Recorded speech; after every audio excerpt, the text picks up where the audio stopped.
Assalamualaikum, Shalom, Om Swastiastu, Namo Buddhaya, Salam Kebajikan untuk kita semua.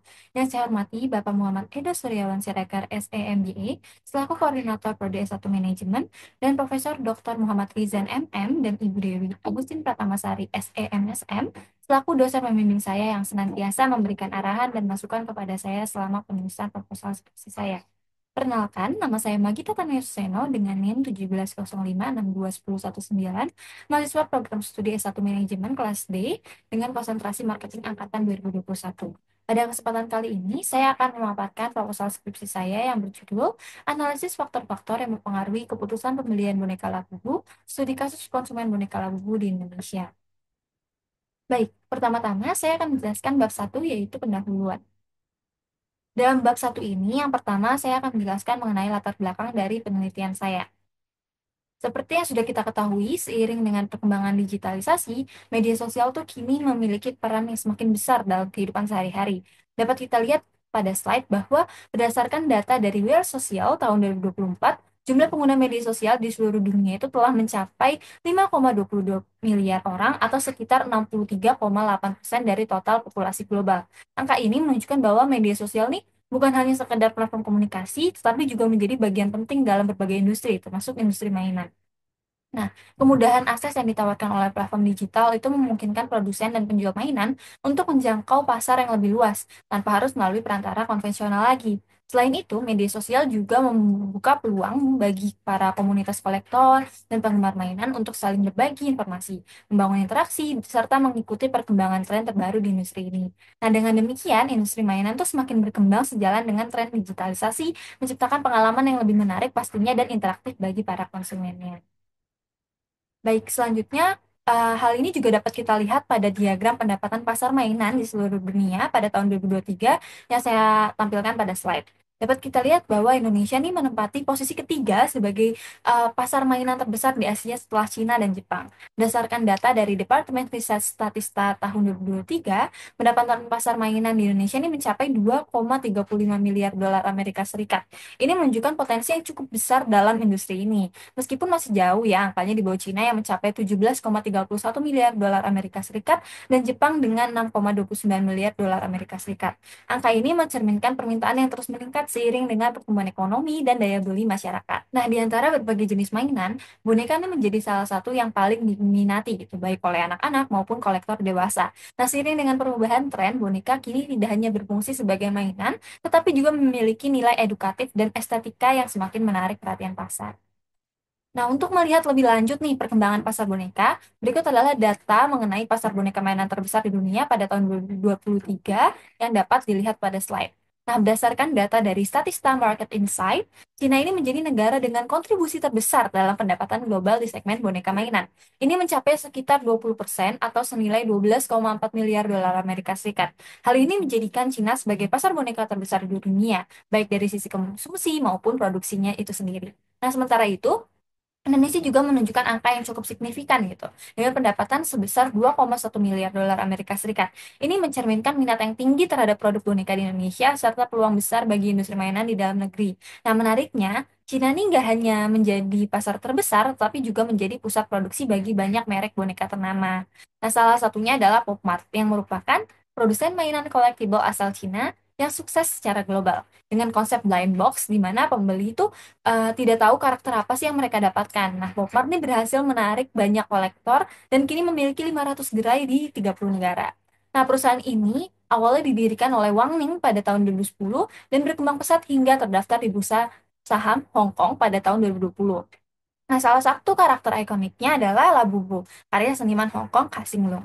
Nah, Labubu ini dikenal dengan desain yang unik, badan kecil, telinga besar, mata lebar, dan ekspresi nakal dengan gigi yang mencuat.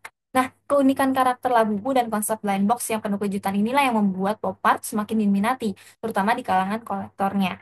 Nah, popularitas Labubu nggak hanya meningkatkan loyalitas pelanggan, tetapi juga berkontribusi besar terhadap pertumbuhan pendapatan pop art itu sendiri. Baik, selanjutnya dapat kita lihat pada diagram pada slide bahwa pendapatan Popmart ini terus menunjukkan pertumbuhan yang signifikan gitu dari tahun ke tahun. Berdasarkan data dari Good Stats melalui Google Finance, perusahaan ini tuh udah berhasil mencatat lonjakan pendapatan yang sangat luar biasa dari 24 triliun rupiah pada 2019 menjadi 94,5 triliun rupiah pada tahun 2023. Dalam 4 tahun saja, Popmart ini mengalami kenaikan sebesar 293,75% yang mencerminkan keberhasilannya dalam memperluas pasar dan memperkuat posisinya di industri mainan global.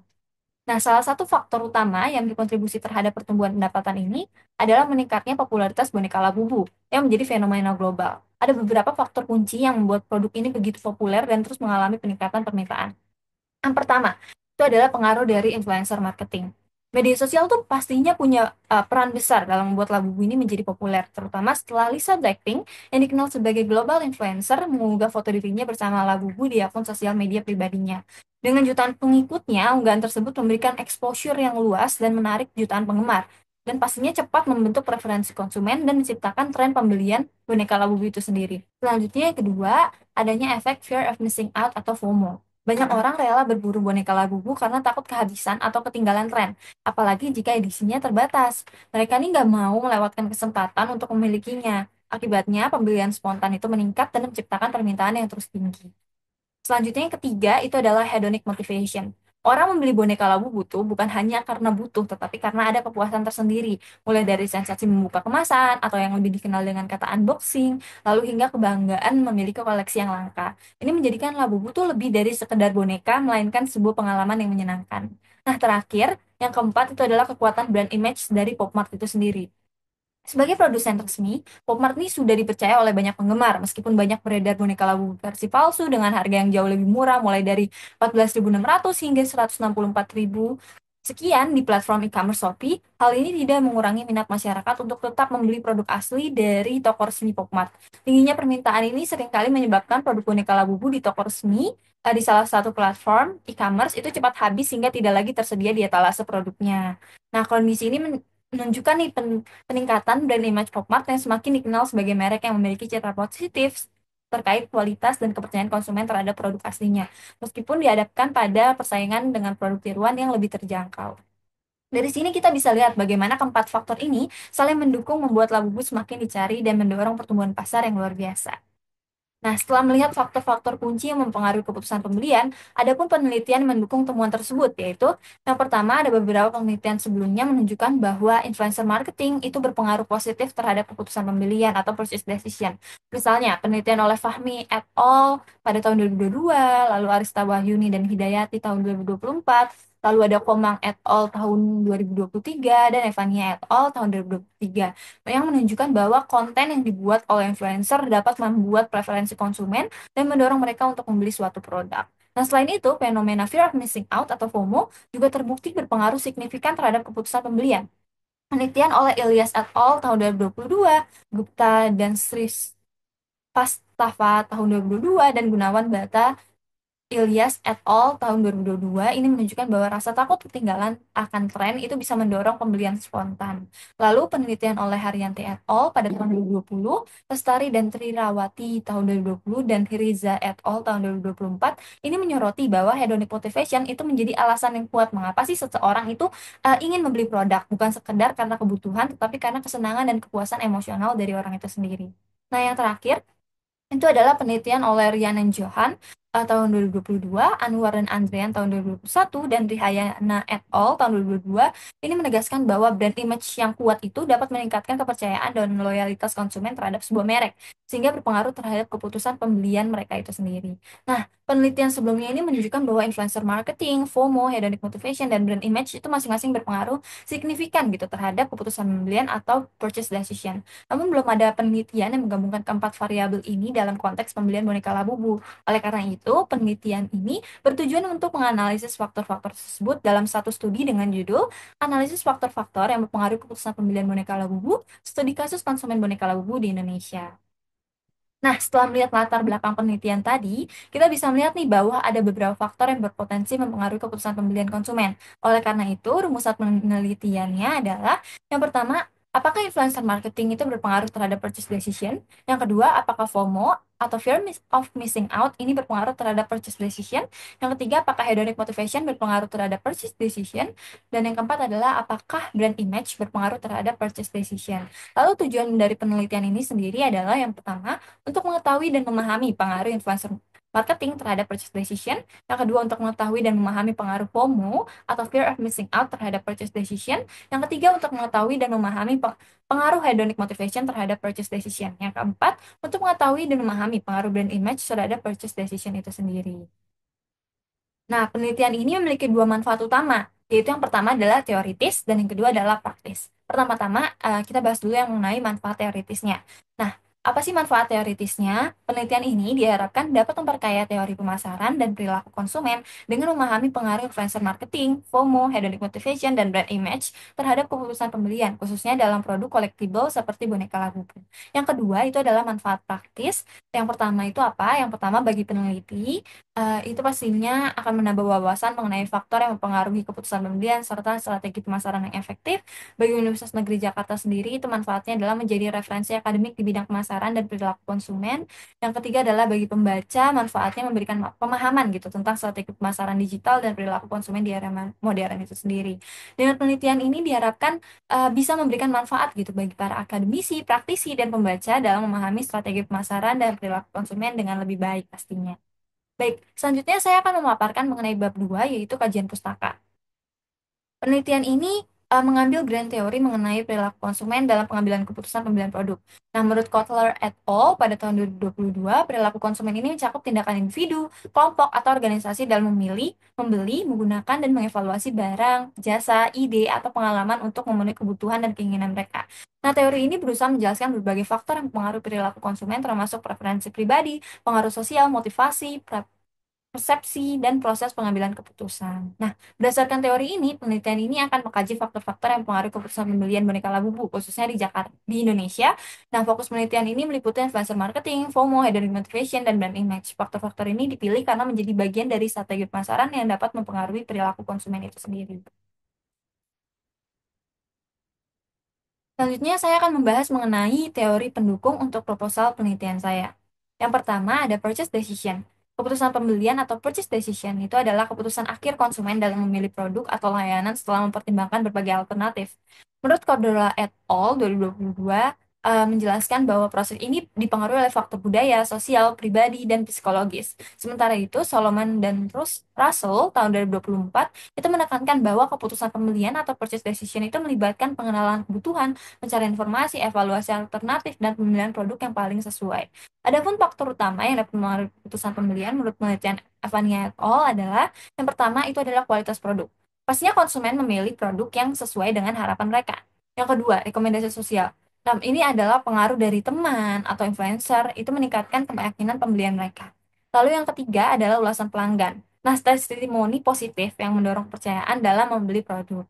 Yang keempat adalah keterlibatan media sosial, yang merupakan interaksi dengan konten produk, meningkatkan keputusan pembelian.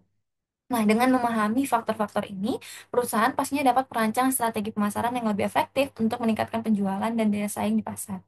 Selanjutnya itu ada influencer marketing. Menurut Barta et al. 2023, influencer marketing adalah strategi pemasaran yang memanfaatkan individu berpengaruh untuk mendorong keputusan pembelian konsumen. Selain itu, Martinez Lopez et al. Tahun 2020 itu menambahkan bahwa strategi ini melibatkan pemimpin opini, baik selebritas maupun non-selebritas yang memiliki banyak pengikut di media sosial untuk membangun respon positif terhadap suatu merek. Nah, influencer ini nggak hanya mempromosikan produk, tetapi juga menjadi jembatan antara merek dan konsumen. Efektivitasnya ini semakin meningkat seiring berkembangnya media sosial itu sendiri. Karena konten yang dibuat influencer itu dapat menarik perhatian dan meningkatkan kredibilitas dari merek itu sendiri. Nah, keberhasilan strategi ini dapat diukur melalui tiga faktor utama. Menurut Markot et al. Tahun 2022. Yang pertama itu adalah faktor daya tarik atau attraction. Ini adalah seberapa menarik sih influencer bagi para audiensnya. Yang kedua itu adalah kesamaan atau similarity. Nah, ini tuh seberapa relatable mereka sih dengan para pengikutnya. Dan yang ketiga adalah kepercayaan atau trust. Nah, ini merupakan kredibilitas mereka dalam mempengaruhi keputusan pembelian para audiensnya. Nah, selanjutnya itu ada FOMO atau fear of missing out, yaitu kondisi psikologis di mana individu ini merasa cemas gitu akan kehilangan pengalaman berharga yang dialami orang lain. Nah, menurut Fioravanti et al. 2021, perasaan ini tuh seringkali dipicu oleh konten di media sosial yang membuat individu ini merasa tertinggal. Nah, Zhang et al. 2020 menjelaskan bahwa FOMO ini menjadi motivasi penting dalam perilaku konsumen. Mereka terdorong untuk ikut serta dalam aktivitas atau membeli produk agar tidak merasa kehilangan kesempatan itu. Nah, menurut Hairan dan Anik 2021, FOMO ini dapat diukur melalui tiga faktor utama. Yang pertama itu adalah ketakutan atau fear. Nah, ini adalah kecemasan saat merasa tidak terhubung gitu dengan peristiwa yang menarik yang sedang terjadi. Yang kedua itu adalah kekhawatiran atau worry. Nah, ini adalah perasaan cemas melihat orang lain menikmati sesuatu yang mereka lewatkan. Dan yang ketiga itu adalah kecemasan atau anxiety. Nah, ini adalah respon emosional ketika merasa tersaingi atau terasing dari aktivitas sosial. Selanjutnya ada motivasi hedonik, yaitu dorongan psikologis untuk mencapai kepuasan, kebahagiaan, dan prestige. Dan menurut Deng dan Yu tahun 2023 itu menjelaskan bahwa motivasi ini gak hanya berorientasi pada kebutuhan emosional, tapi juga pada pengalaman emosional. Nah, dalam perilaku konsumen, motivasi ini tuh sangat berpengaruh terhadap keputusan pembelian. Ratminingsih et al. 2021 itu menemukan gitu bahwa konsumen tuh sering membeli produk bukan hanya karena kegunaannya, tetapi juga karena kepuasan emosional yang ditawarkan. Nah, menurut Widakdo dan Ross pada tahun 2021, ada beberapa faktor nih yang mempengaruhi motivasi hedonik dalam belanja, yaitu yang pertama itu adalah adventure shopping. Itu adalah sensasi dan eksplorasi produk baru. Yang kedua adalah gratification shopping, yaitu belanja sebagai bentuk penghargaan diri. Yang ketiga adalah role shopping, itu adalah kesenangan dalam memilih produk untuk orang lain. Dan keempat itu adalah value shopping, yaitu kepuasan mendapatkan produk berkualitas dengan harga lebih murah. Yang selanjutnya itu adalah social shopping, yaitu belanja sebagai aktivitas sosial. Dan yang terakhir adalah idea shopping, yaitu belanja untuk mencari inspirasi dan tren baru.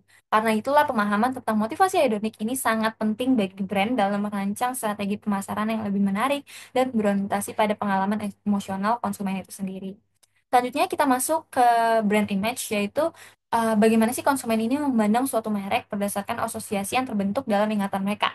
Dam pada tahun 2021 menjelaskan bahwa brand image ini mencakup makna simbolis dan fungsi merek, baik dari aspek tangible maupun intangible. Nah, Ben Hardy et al. Pada tahun 2020 juga menambahkan bahwa citra merek yang positif ini memiliki peran penting dalam pemasaran, karena dapat meningkatkan kepercayaan konsumen, mempengaruhi keputusan pembelian, serta mendorong loyalitas mereka itu sendiri terhadap merek.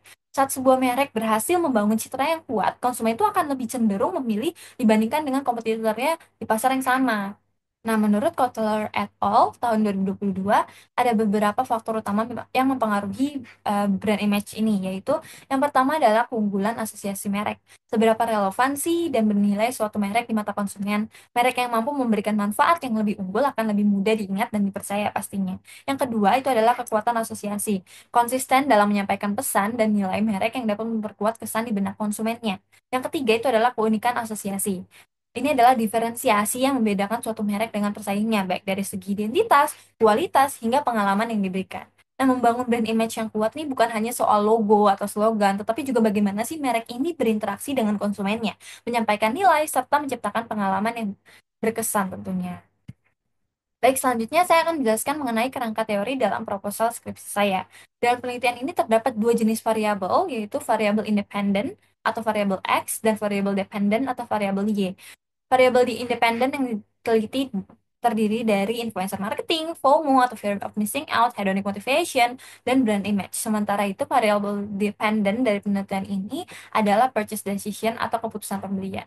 Adapun hipotesis untuk penelitian ini yaitu hipotesis satu, influencer marketing memiliki pengaruh terhadap purchase decision. Hipotesis 2, FOMO atau fear of missing out memiliki pengaruh terhadap purchase decision. Hipotesis 3, hedonic motivation memiliki pengaruh terhadap purchase decision.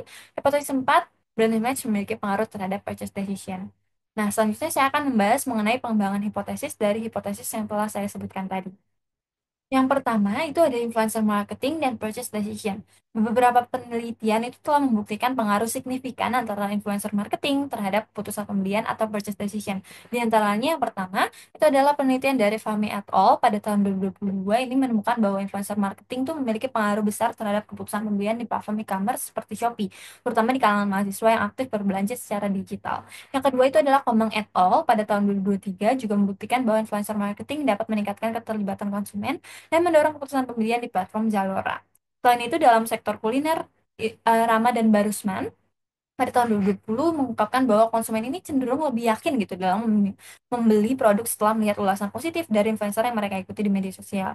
Nah, berdasarkan temuan-temuan tersebut, dapat disimpulkan bahwa influencer marketing ini memiliki pengaruh yang signifikan terhadap keputusan pembelian.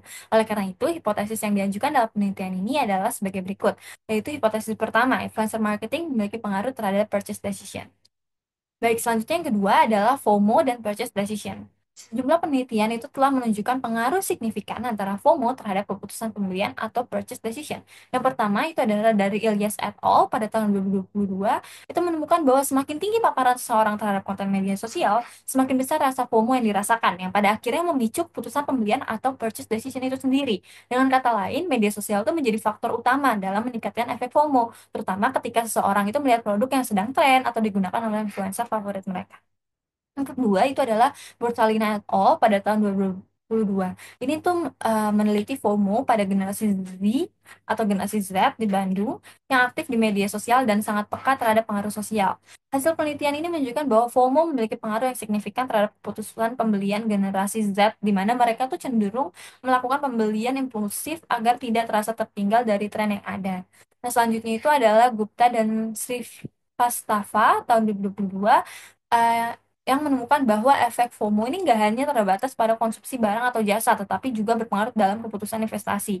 Investor retail yang mengalami FOMO itu cenderung melakukan investasi dengan cepat gitu, tanpa mempertimbangkan secara rasional, karena takut tertinggal dari peluang keuntungan yang sudah didapatkan oleh investor lainnya. Nah, dari berbagai temuan tersebut dapat disimpulkan nih bahwa FOMO itu memiliki dampak yang signifikan dalam membentuk perilaku konsumen di masyarakat modern, terutama di kalangan generasi Z dan pengguna aktif media sosial. Nah, berdasarkan pemahaman ini, maka hipotesis yang diajukan dalam penelitian ini adalah, yaitu hipotesis 2, FOMO atau Fear of Missing Out memiliki pengaruh pengaruh terhadap purchase decision. Baik, selanjutnya ada hedonic motivation dan purchase decision. Nah, beberapa penelitian mendukung hubungan ini. Yaitu yang pertama ada Haryanti et al. Pada tahun 2020 itu menemukan bahwa motivasi hedonis ini berpengaruh signifikan terhadap keputusan pembelian fashion hijab, di mana konsumennya cenderung membeli produk untuk mendapatkan pengakuan sosial dan meningkatkan kepuasan pribadinya. Selanjutnya itu adalah Lestari dan Triarwati tahun 2020 itu meneliti pembelian album K-pop dan menemukan bahwa penggemar tuh membeli produk idola mereka untuk merasakan kebanggaan dan kepuasan emosional. Nah, selanjutnya itu adalah Riza et al. Pada tahun 2024 mengungkapkan bahwa di platform e-commerce seperti Shopee, motivasi hedonis ini mendorong konsumen untuk lebih impulsif gitu dalam membeli produk, terutama saat ada promosi dan diskon menarik yang meningkatkan pengalaman belanja menyenangkan. Nah, dari berbagai penelitian tersebut dapat disimpulkan bahwa semakin tinggi hedonic motivation, itu semakin besar kemungkinan konsumen melakukan pembelian impulsif atau spontan gitu yang berorientasi pada kesenangan dan kepuasan emosional. Oleh karena itu, saya merumuskan hipotesis berikut, yaitu adalah hipotesis 3, hedonic motivation memiliki pengaruh terhadap purchase decision. Baik, selanjutnya untuk pengembangan hipotesis yang terakhir yaitu hubungan antara brand image dengan purchase decision. Beberapa penelitian ini mendukung hubungan ini. Yang pertama adalah Rian dan Johan tahun 2022 menemukan bahwa brand image memiliki pengaruh positif gitu terhadap keputusan pembelian produk elektronik, di mana konsumen itu lebih cenderung membeli produk dengan citra merek yang kuat sebagai indikator kualitas dan keandalan. Yang kedua itu adalah Anwar dan Andrean pada tahun 2021, yaitu meneliti brand image dalam industri fashion lokal dan menemukan bahwa citra yang merek yang positif itu meningkatkan minat beli, terutama pada produk yang menonjolkan nilai budaya dan status sosial. Yang ketiga adalah Rihayana et al. Tahun 2022 itu menunjukkan bahwa dalam industri fashion di Bali, brand image yang baik itu memiliki hubungan signifikan dengan keputusan pembeliannya. Karena konsumen tuh cenderung memilih merek yang dianggap terpercaya dan berkualitas. Nah, berdasarkan berbagai temuan tersebut, semakin positif brand image, semakin tinggi kemungkinan konsumen untuk mengambil keputusan pembelian yang menguntungkan bagi merek tersebut. Oleh karena itu, hipotesis yang dirumuskan adalah hipotesis 4, yaitu brand image memiliki pengaruh terhadap purchase decision. Baik, selanjutnya saya akan memaparkan bab 3, yaitu metodologi penelitian yang merupakan bab terakhir untuk proposal skripsi saya. Baik, penelitian ini akan dilaksanakan pada bulan April 2025 dengan fokus di Indonesia. Pemilihan lokasi ini didasarkan pada potensi besar pasar retail Indonesia yang merupakan salah satu ekonomi terbesar di Asia Tenggara. Seperti yang diungkapkan oleh Justin Moon, Presiden Popmart International Business, Indonesia tuh memiliki jumlah populasi anak muda yang besar, serta ketertarikan tinggi terhadap budaya populer dan tren terkini. Hal ini sejalan dengan produk-produk yang ditawarkan oleh Popmart, termasuk boneka Labubu. Nah, pendekatan penelitian yang digunakan adalah kuantitatif, yang berlandaskan pada filsafat positivisme. Artinya penelitian ini berfokus pada pengumpulan dan analisis data secara terukur dan sistematis sehingga hasil yang diperoleh dapat diuji secara objektif. Nah, pengumpulan data dalam penelitian ini menggunakan data primer, yaitu melalui penyebaran kuesioner kepada responden yang telah memenuhi kriteria penelitian. Untuk mengukur data digunakan skala Likert 1 sampai 6 yang memungkinkan responden memberikan tingkat kesepakatan terhadap pernyataan yang diajukan.